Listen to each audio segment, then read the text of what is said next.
Welcome back to Dadventurous. Dadventurous. We don't always have to do it at the same time. Well, sometimes it can be a cool intro. I see. Welcome back, everybody. Hopefully you had a wonderful week. Yeah. We are going to keep going on with the story here of Mirelight.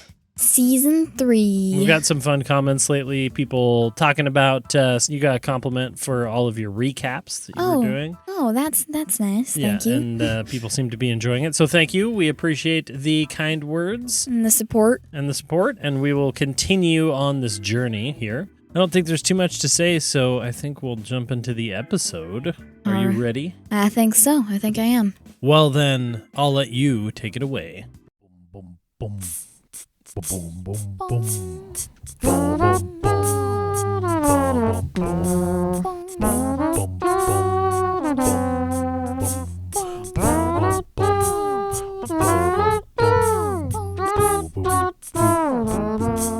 Dadventurous. I had watched the little high-pitched giggling thief disappear into a cloud of pigeons and cotton candy. It was currently on fire. And unfortunately, she had gotten away with my ticket back down to the streets. But she left something behind, and I found a little invitation to Farthing's commemoration party. But I was interrupted by the commissioner of the MMCD up here on the Skyline, Commissioner Renshaw. And we had a little chat about some local goings-on, and crime seems to run through even the highest streets up here. But we made a deal, and if I helped him with the Gallows family and his re-election as commissioner, then he would help me with my case. After my meeting with the commissioner, I went up to High Street to try and find one Marlowe Gallows. Found a club, found the spot where I needed to be in a couple of days, but unfortunately, before I could find the man I was looking for, he found me. Now, I'm in this room, sitting at a table, and I'm about to do an arm wrestle. I haven't done one of those in a long time. This will be interesting. And with that, we jump into this room. Yes, again, you were sitting across from a bald, shirt sleeve ripped off, suit wearing guy. Pretty tall, humanoid dude. He's looking at you. He's got his arm bent, in that arm wrestling fashion across the table. Yeah. And he stares you right in the eyes and he said, "First one to win gets to answer some questions. Best 2 out of 3? I think this was his voice. It was something kind of wiry.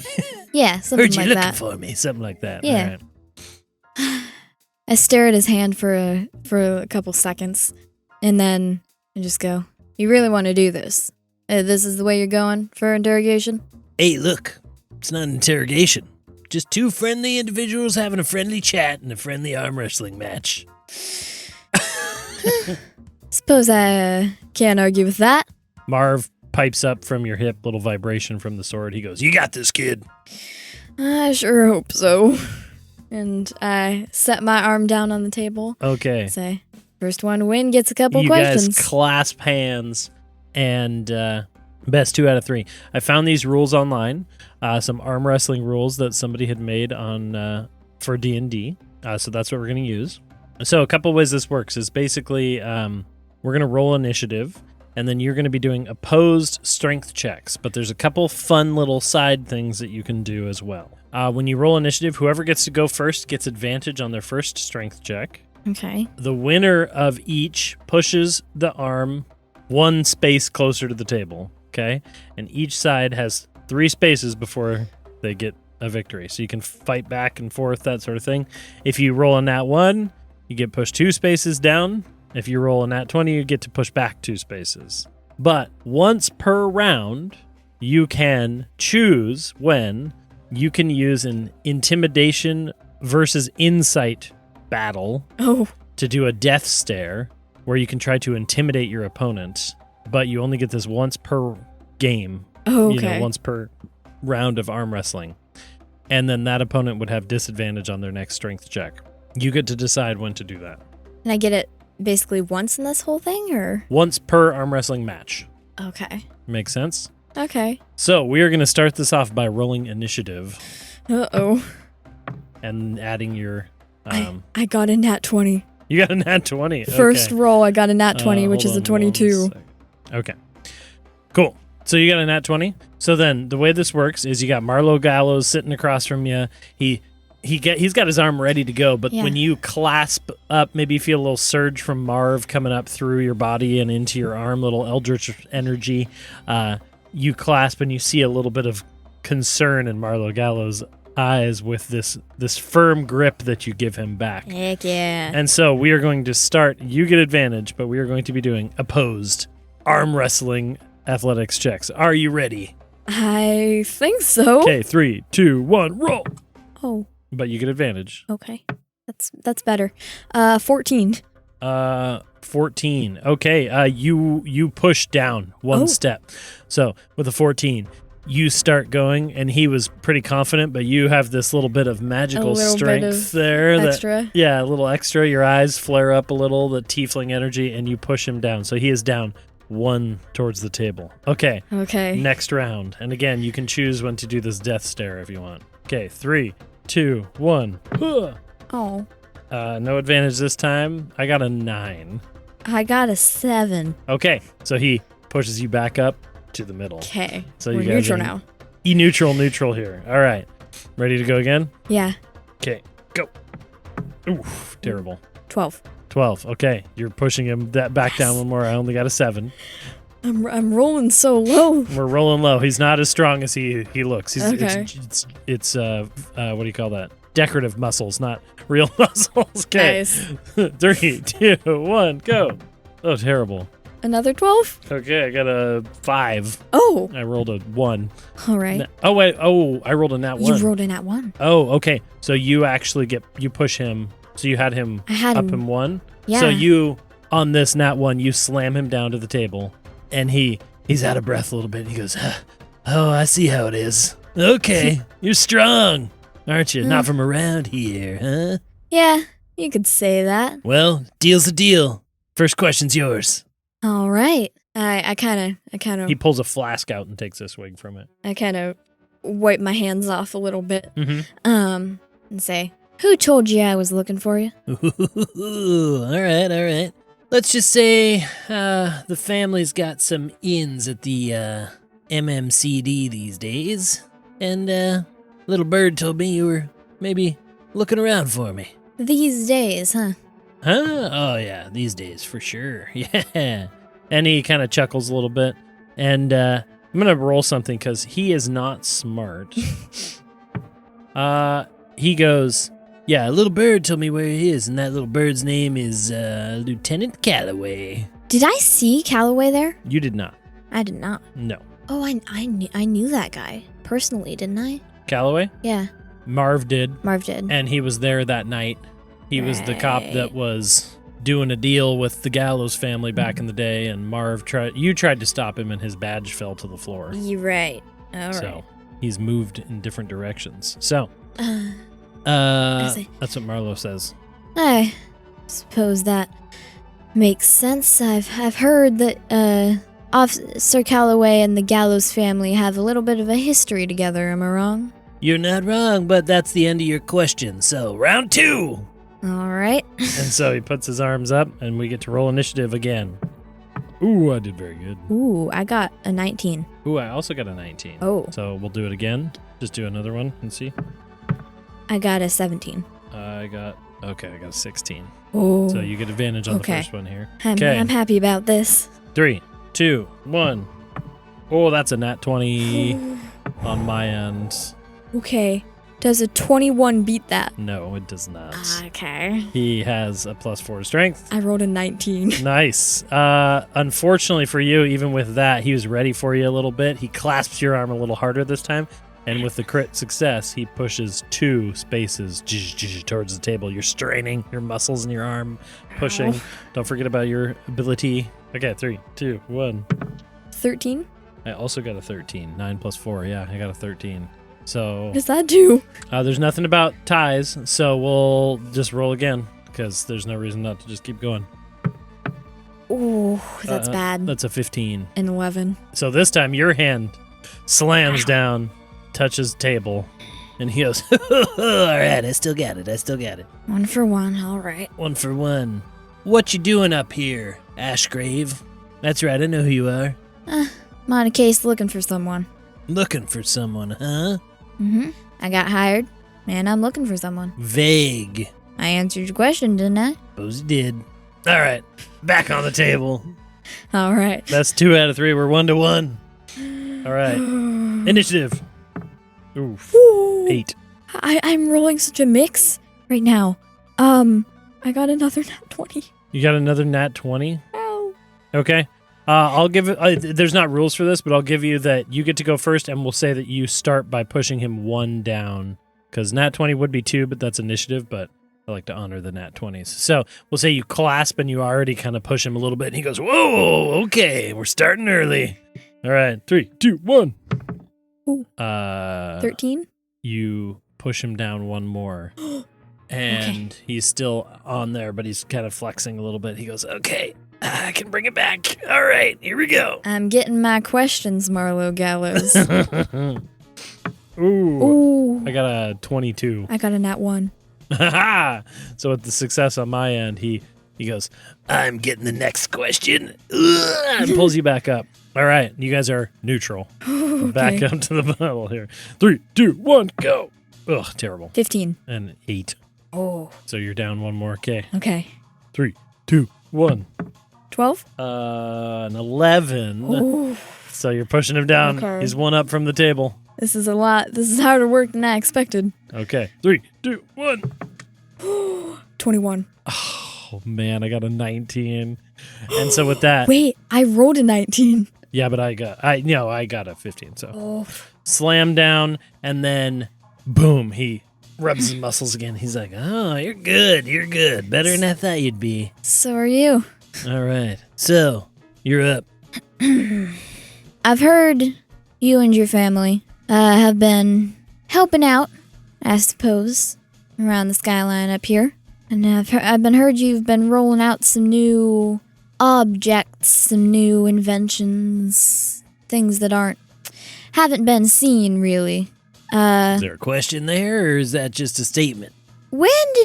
If your family hired anybody new, got anybody new? Would Mel be subtle about this? I feel like she'd be somewhere in between, probably trying to be subtle. Okay. Anybody new? Anybody enchantment wise? Anybody? Okay, how do I want to do this? Roll I'm going to give you deception or intimidation, I think, because you're trying to trick him a little bit. Yeah. He's not very smart. Uh-oh. Intimidation? I rolled low, a 13. So with that, he kind of sits back and he goes, how you know about that? A little bird told me. I see. I take it, and he looks around a little bit, kind of gets a little quieter, leans across the table, and he goes, I take it that's what your case is about, maybe? Trying to find somebody that's new up here? Yeah, somebody new, somebody that's not supposed to be up here, really. I see. Well, that's my uncle's business, not mine anymore. Anymore? Yeah, anymore. You been kicked out? No, I haven't been kicked out, I just did my part. And I'd assume that part would be intimidating your cousin Mario into telling you where she was. Oh, that's more direct. That can be another intimidation check. Intimidation is like my best skill. Oddly enough, I got an 18. An 18, okay. He leans back and he goes, I mean, maybe. I take it you're up here to throw a wrench in my uncle's business, huh? If that's what it takes. That's what it takes, huh? Look, I'm gonna be honest with you real quick. All right. I heard about you from a friend of mine in the precinct. Yeah. But I'm not the only one he reports to. So what you're doing up here is gonna get around quick. Suppose I should have figured that. He goes, Subtlety isn't always my specialty. All right. he's going to get up from the table. He's going to walk outside to the front door where there were two guys, the like dwarf and the other guy that picked you up. Yeah. He's going to open up the door and he's going to look at him and he's just going to say, "Scram!" Oh. And those two guys kind of give a little nod and they leave and he closes the door again. Okay. And he goes, "Look, I'm not doing this to be nice or altruistic or anything. Don't get me wrong. I don't like you. You probably don't like me. Nope. But you know who I don't like more? My uncle. And something tells me that you might be my key to taking over this little portion of the Gallows family." So there's a little bit of a family divided, you're saying? Yeah, he never trusts me. He always just makes me run the club and throw parties and didn't even think I could handle a little snatch and grab. But showed him, not that he included me in any of his plans, though. Let's just say I'm tired of it. I can understand that. Think you might be the right thorn for the job. So you're saying you want me to interrupt your uncle's plans? I'm not saying nothing, but I'm putting it out there. And if you want him hurt, well, I'll be cheering from the shadows, but I don't want it getting out that I helped you. All right. And say if I help you. Say if I do. If you do end up managing to take over the Gallows family business, what would you do with it? What would I do with it? Well, You're planning something. Silas is all about crime, and down below he's all about making deals with everybody and trying to push out the power, and people like me. I know how to work the crowd. I know how to have a good time. They're just scared of old Silas. And I think he's running it all wrong. He's trying to run out of fear, and I think you gotta run out of showmanship. So I'd do things maybe a little more up and up. All right. Little bit. Little bit. Now that we've moved up here, there's no reason to go back down below. I don't see the point. All right. So I'm continuing this investigation. And I might be able to help you with that. And I have a little bit of a side requirement from my job that you might be able to help with. Okay. You can get on the inside of this whole Gallows business. Of course. Well, I mean, only up to a certain point. He doesn't include me in everything, but I got an in. Sure. He's coming to have a party at my club next couple days. If you could maybe find something that would be less than Silas's current desirable image towards the Skyliners in general. If you can find something that he don't want shown, if you can bring it to me, I think I might help you with this whole thing. Make a persuasion check with disadvantage on that one. That's probably gonna be bad. Yeah, that's gonna be bad. A 12. He goes, nah, I ain't working for you. But I'll tell you this. I know where he's gonna be, and I know where he's not gonna be. All right. I can give you that. That might be enough. In the meantime, I heard about you talking to Renshaw. Seems like you got friends in high places. Friends isn't what I'd call it, but yeah, I got people. Well, look, here's the deal. One more round. All right. You win. I tell you where he's going to be tonight. I win. You do a favor for me. You got to agree before I tell you the favor. Okay. Seems fair enough. Puts his arm up on the table across from you. One more round. One more round. Initiative. 3, 2, 1. I had 14. I got a 22. Ooh, so okay. I get the first advantage. Okay. Ready? Yeah. I get advantage on the first one. Terrible.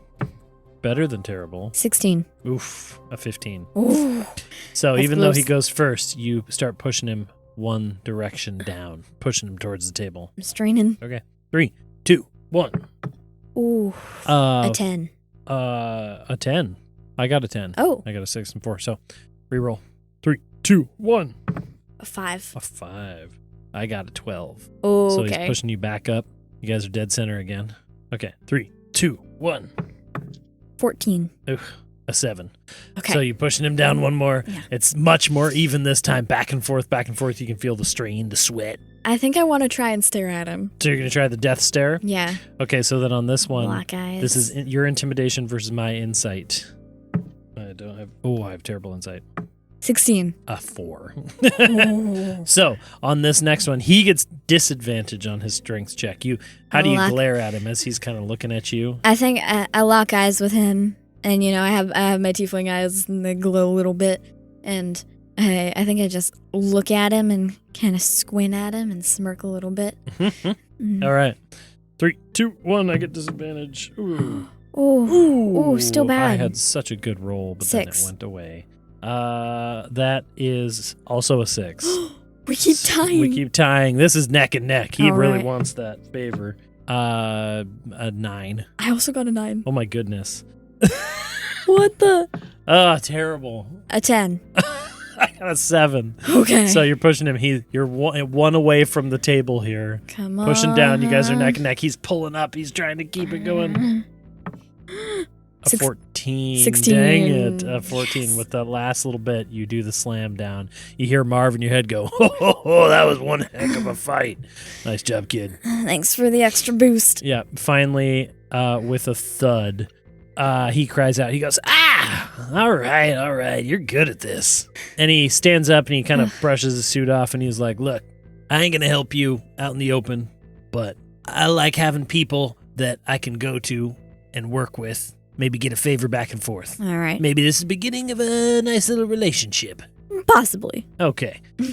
He goes, at the back down near the bridges, Mm-hmm. there's the gondola sort of sky docks, kind of on the north end. All right. Maybe you want to be there tonight at about 11 p.m. Maybe you'll see some people you want to see. All right. Well, that's about all I need. He's like, that's about all you're going to get. And he kind of adjusts his suit. He opens the door. And I straighten my without anything, he just leaves the room. Oh, okay. And he just walks away. And he snaps his fingers, and the two guys that were like down the hall, they come fall in back. step. And he doesn't look back at you, and he just walks away. This was just a random room, right? This was like a little hallway, kind of aisleway nearby the Skyview Lodge. This was just like a random, it seems like, interrogation room / arm wrestling room. Okay. I think I wait for him to be out of sight. Uh-huh.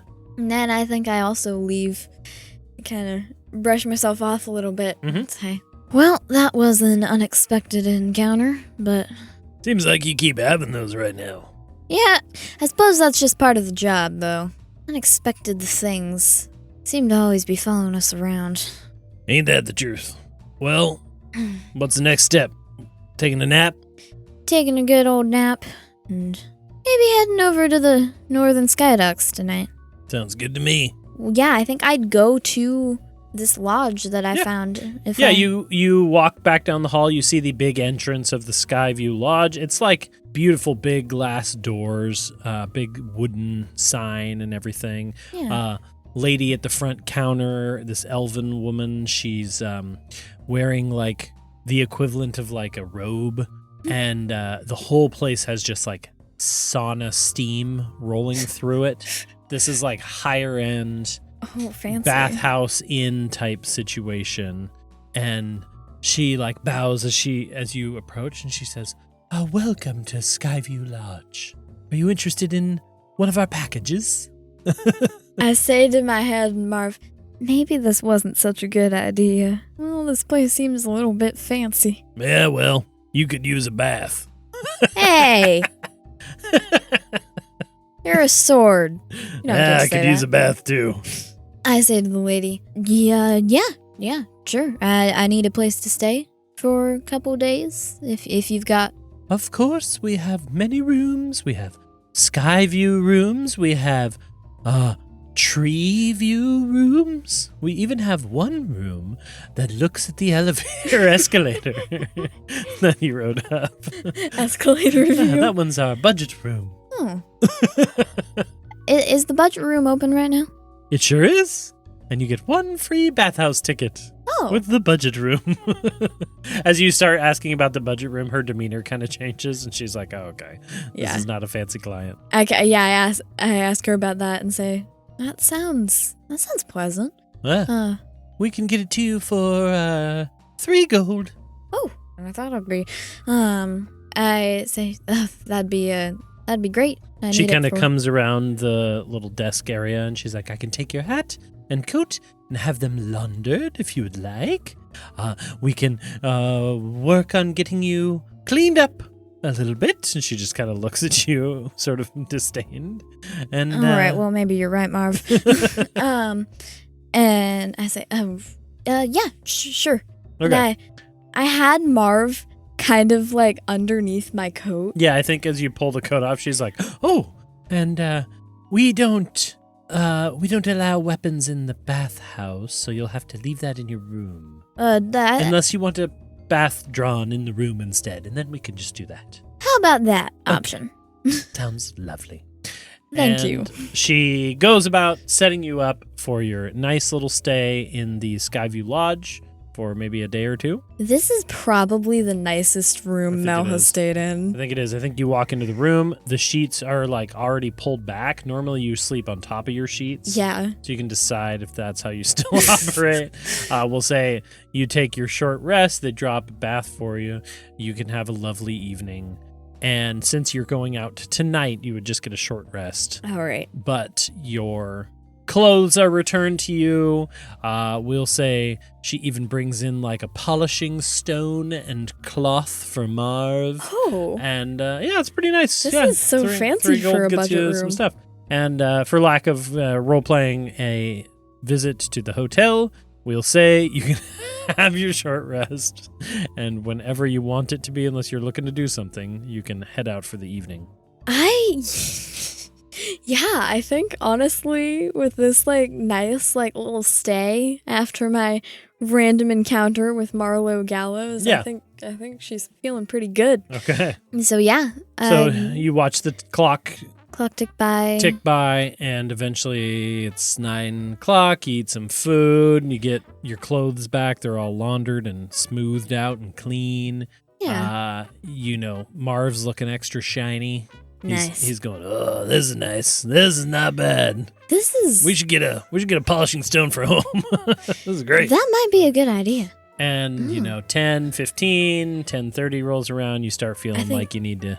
Yeah, I think probably at around like 10:15, I think no matter like how long it takes to get there, I think and you've been able to look out the window. You can see a lot further. You can see down to the bridges. You can see High Street out the windows.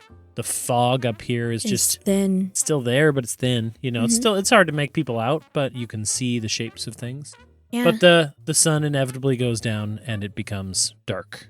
And that ominous fog and darkness is still there, but unlike what it is like on the streets where things are almost next to you before you see them, you can see the soft glow of some lights, some blue lights, things like that. And so however that makes you feel, it's a little bit easier to see up here. Okay. I think I'd get ready, head out probably around 10:15, 10:20. And I think probably stepping out onto High Street from this, I think I'd want to go back the way I came, is just seeing this like still having visibility with the nighttime and everything. Uh-huh.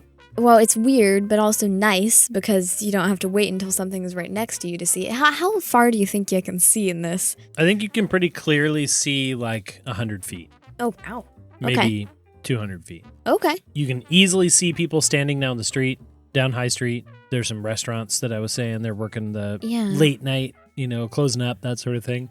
Yeah, so it's pretty easy to see. Like down the streets. When you're in the mud market, you can see pretty far. There's a lot of people there. It kind of swirls away from the fog and stuff, but it's all present all the time, and it's always like a low-hanging ceiling. Yeah. Right above your heads. But yeah, this is more like you can see it drifting up off the bridges a little bit and off the floor a little bit, but yeah, you can see through a couple 100 feet. I think that'd both be nice because of the visibility and being able to see far, but also I think she might even by that be a little creeped out just because of the ability to see far and that being so different. It's weird. It feels like a weird place. I think she's kind of expecting things to pop up next to her unexpected, but being able to see them is weirder. yeah. But I think I'd go down try to make it to, he said, the northern... Yeah, the gondola sky docks. It's pretty clear. Yeah. You start getting over there. The Bridges market is still... It's still active, but it's a lot less people. You ran through here last time you were in this way. I kind of wasn't paying attention. Yeah, you see that there is some market stalls, things like that. There's some people still out cooking. But for the most part, it's getting to that point in the night where, it's starting to die down a little. You hear, you pass by a nightclub with some music going, live music playing on the street, people still kind of busking out here, but yeah. It's getting late. It's getting later, yeah. Okay. And it's easy enough to find the sky docks. We'll say you get over there at about 10:40. Yeah. And you look, and what it is you get out of the Bridges Market and you kind of find yourself on this low platform, or not low platform, but this long platform that goes out between two skyscrapers. And it's just it goes out this big open area, like a lot of people could stand out here. And then where it opens up, there's a couple other skyscrapers that are a little further out, not connected to the bridges, but there are about 6 gondola carts that all go different directions from over here. Oh. And again, very different than the streets. These gondolas are going up, they're going sideways, they're going back over the Bridges Market. They're kind of going everywhere. And this is a point where it seems like, since the Bridges is such a popular place, this is like a hub for people to hop onto various things and go around. Okay. You also see most of the gondolas are not running right now. Yeah, I think... Oh, so I arrived here 20 minutes earlier than what Marlo told me to be here. Yeah. Which is kind of what I was hoping for. So there's two skyscrapers on either side of me, right? And then there's this big platform in the middle with a bunch of gondolas going wherever. Yeah. Okay. I think... I would want to take an investigation check around...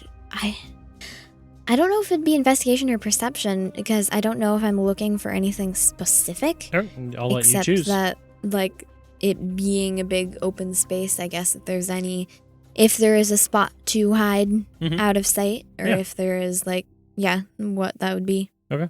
My investigation is better. Wow, an 8. An 8. With what you're seeing here, your investigation, you could hide in a gondola. You can maybe hide in a skyscraper. You don't get much. The ones that aren't running. There's one on the side especially that's very dark. It doesn't seem like it gets used much. Okay. You're actually like, with an 8, you're kind of like, oof. If I'm trying to like spy on people, this is not great. Is not a great spot, and that might have been intentional on their part. All right. Yeah. I think I see that gondola, the darker one, and I think I go up to it and like... Is it open? No, the door is closed. The door is closed. Yeah. Can I try to open it? Yeah, sure. Make a strength check. No, I'm just kidding. It opens. Oh, okay. Yeah, it's open. It's a used gondola. It's just not used very often.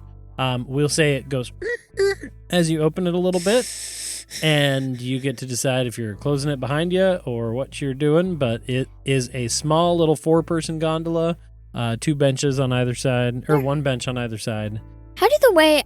I want to ask, the way these gondolas work, are there windows or are there openings? Well, I would say there are openings. Okay. So there's like low walls with bench seatings and then an opening up high. So it's open air, yeah. Okay, that's what I was hoping for. Yeah. I just didn't know. They're open air, but it's a small area, so it's like hard, so people couldn't fall out. Yeah. So it might be like graded open air.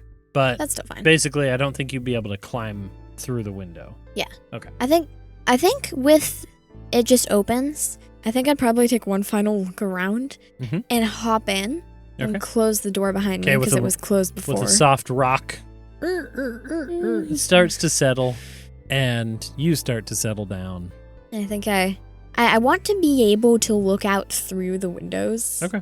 But like towards the platform. Yeah. Yeah. Okay. And I think... Then some time passes. Marv, in your head, he's like, you might want to take your hat off if you're trying to be sneaky. Oh, yeah. And you're smooth down my hair. Smooth down your hair. And you peek up, and after a few minutes, you're looking out towards this lift, towards this platform, and you do start seeing the shape walk out of the distant fog. But again, you can see 100 feet out. On one side of the platform, And then on the far side of the platform, you see another shape. And then you see 2 more shapes. And there's these just kind of big, burly dudes walking out. And this one lady, that comes out, we'll say she's she's an orc herself. And she's got like one big tusk coming up. And she starts scoping out the platform and looking around, kind of making a perimeter. They're not really coming all the way to the gondolas. But they're kind of staying between the market and the gondolas. But Okay. Can you please make a stealth check? Yes, I can. That is horrible. Uh-oh. Can I add my D4? You can. This is an ability check. Stealth. I don't think it's going to matter, but it might. It's not going to matter. A 7. A 7. Okay. You feel pretty good. And you are peeking out that way. And as you're sitting there watching, finally the 4 figures kind of take a stance on either side of the gondolas. And walking out from fog, you see a familiar looking figure wearing a crimson red suit, Wide-brimmed hat. wide-brimmed hat, and the telltale click, click, click of a cane on the platform, walking out that way. And you see walking alongside of him, quite a bit smaller, a feminine figure who seems to be walking right next to him, kind of slightly behind, wearing a very utilitarian, like gray outfit. Like jumpsuit or like just like- working? No, like pants and, blouse type thing. Okay. Her head is bowed down, and she is just walking next to him. And he goes and stands in the middle of the platform room, or platform area, and the orc walks over to him. And you can't make anything out from here, but she leans up to him, whispers something, and then walks back over, and he kind of taps his little cane a few times on the thing. Nothing happens. I have a question. Mm-hmm.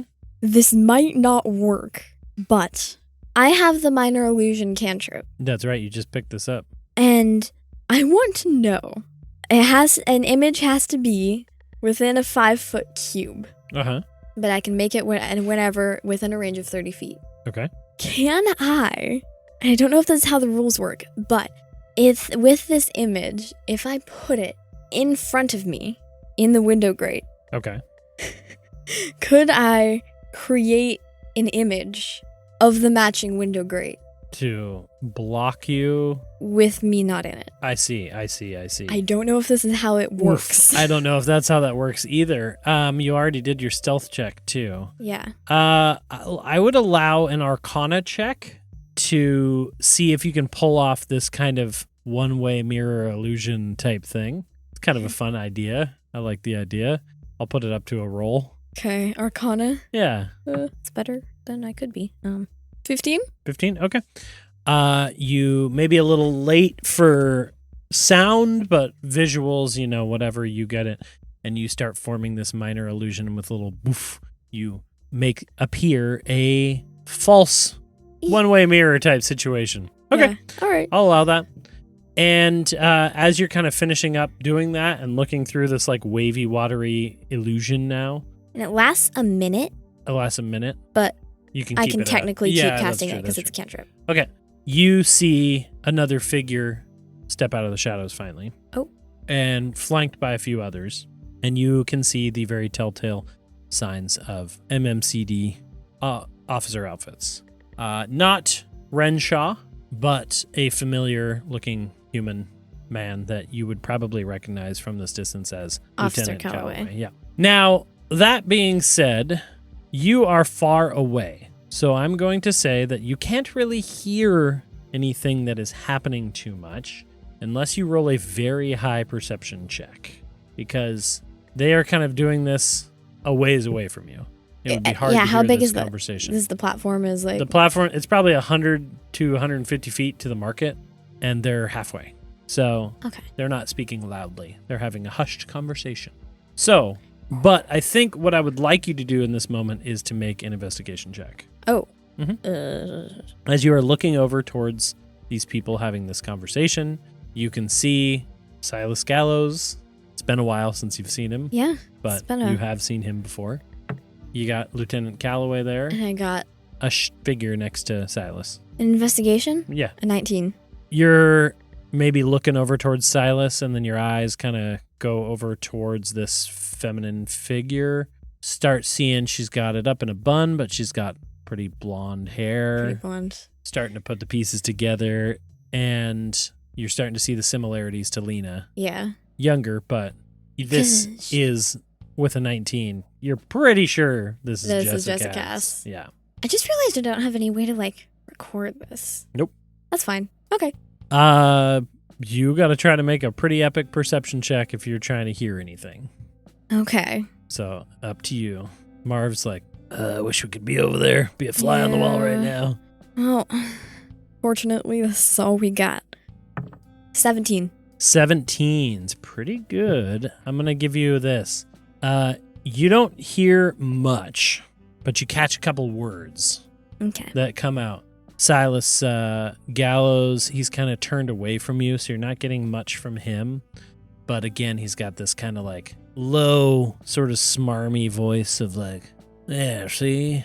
Silas Gallows. Is that what he sounded like? I think it was more like yeah, this is my town. I don't think it was I thought he sounded more like Marlowe, like what you did for Marlowe. Yeah, see? What? Or something.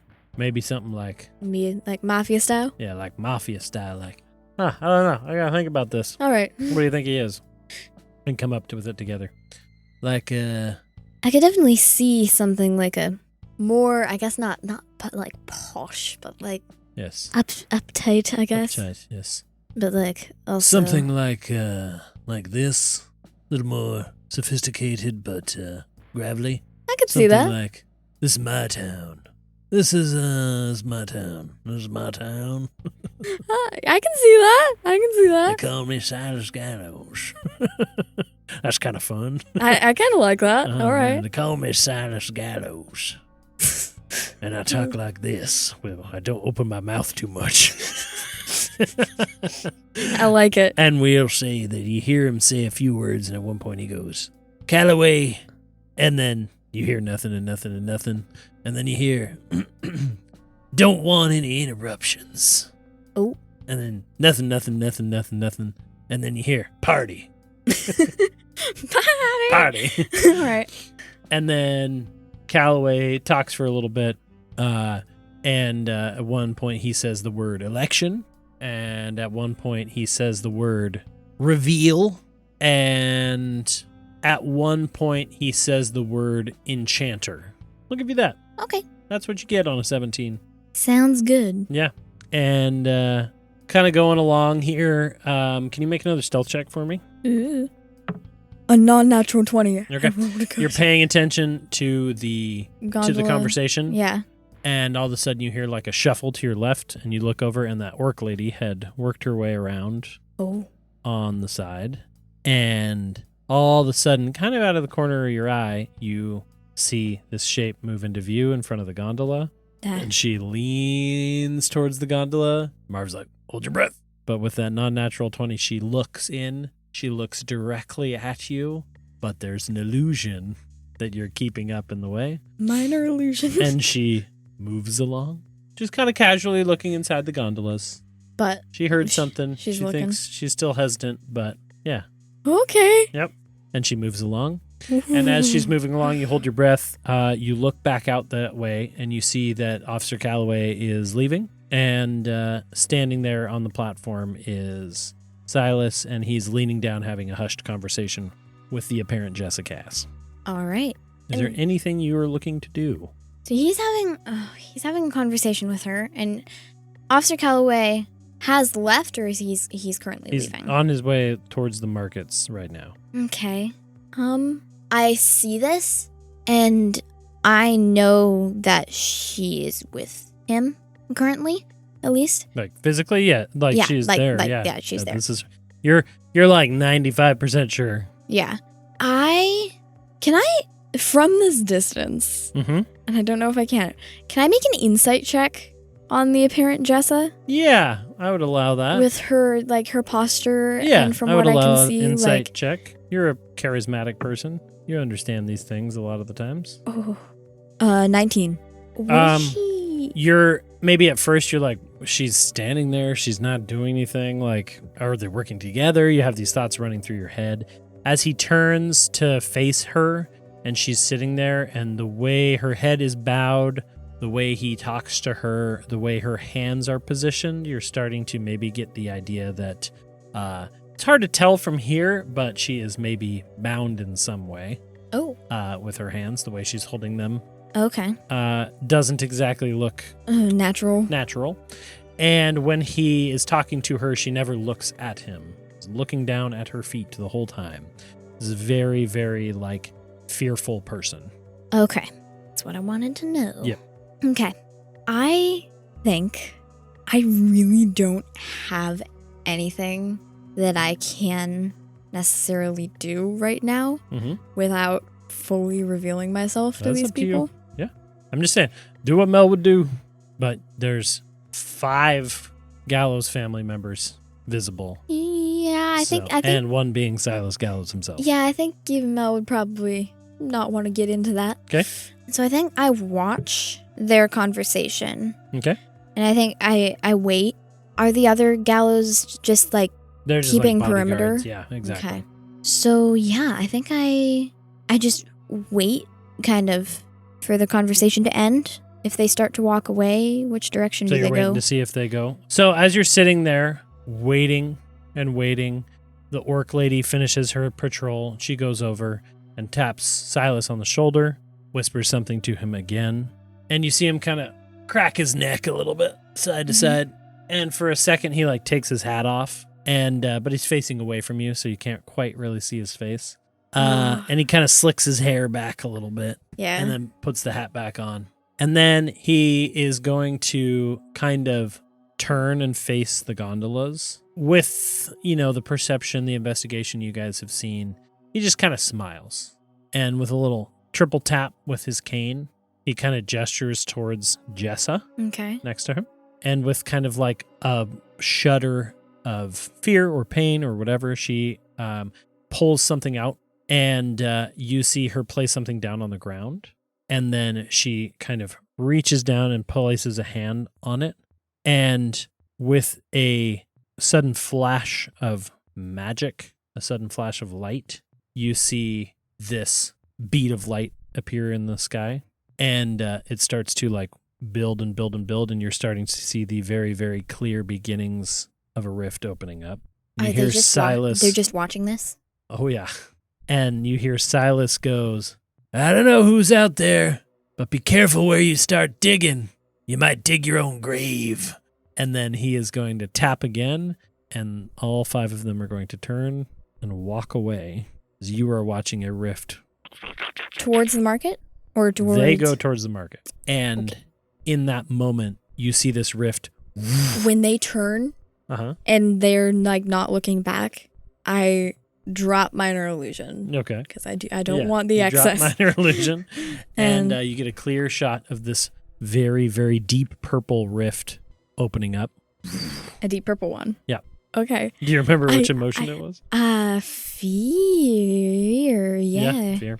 And with a whoosh, it opens up very quickly. I put my hat back on. Put your hat back on, and Marv's like, "Oh, geez, here we go." Not this again. And with a sudden burst, this rift opens big, and then it flashes. Woof. And normally when you've seen these rifts open, there have been a moment of time before Gloamspawn come out. There's a period of time where maybe you have a moment to get to it. The one that just opened after the Nightmare's explosion of magic was small. There was no time for anything to really come out. The MMCD closed it quickly. With a flash, you see 5 creatures. Claws come out and grab the edges of the rift and pull through. And you see 4 of these creatures come out and kind of sniff around. They're almost like little werewolves, looking things. They're short, but they look like kind little of lichenoid, where they've got that hunched back and sharp teeth and everything, and kind of like a sniff. And again, they open their mouths, but there's no real good noise that comes out, just that creepy noise. And then coming through behind them, the long claws kind of swept back head of this really big rift spawn that grabs the deck and pulls itself forward and pushes through. Wait, I want to ask, how big is this in comparison to 2 years ago? To the big creature coming through. Not as big. Okay.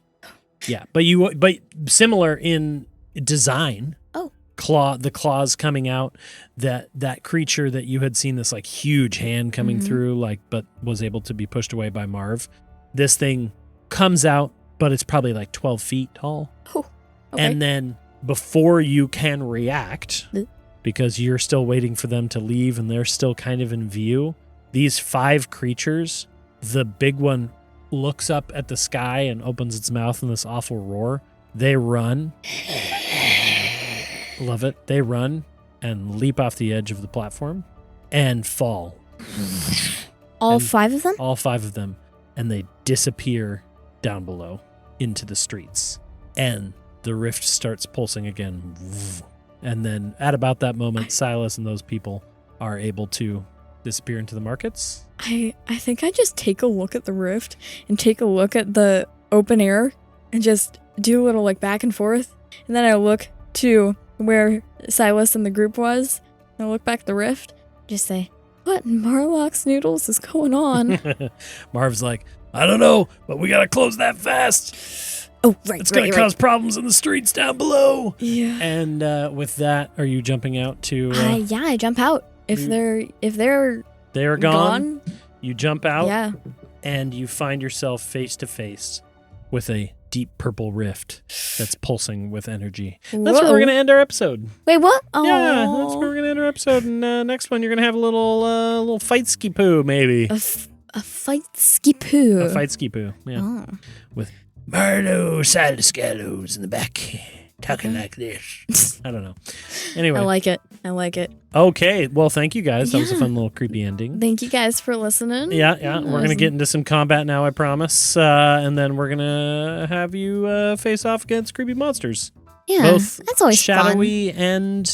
and evil people-y. Yep. Nice. Anything you want to add? That was an interesting episode, I will say. But yeah, just thanks for the listens, and we appreciate having people that listen to our podcast. We do. Yeah. And we'll see you guys next week for a continuation in episode 12. So see you next week on Dadventurous.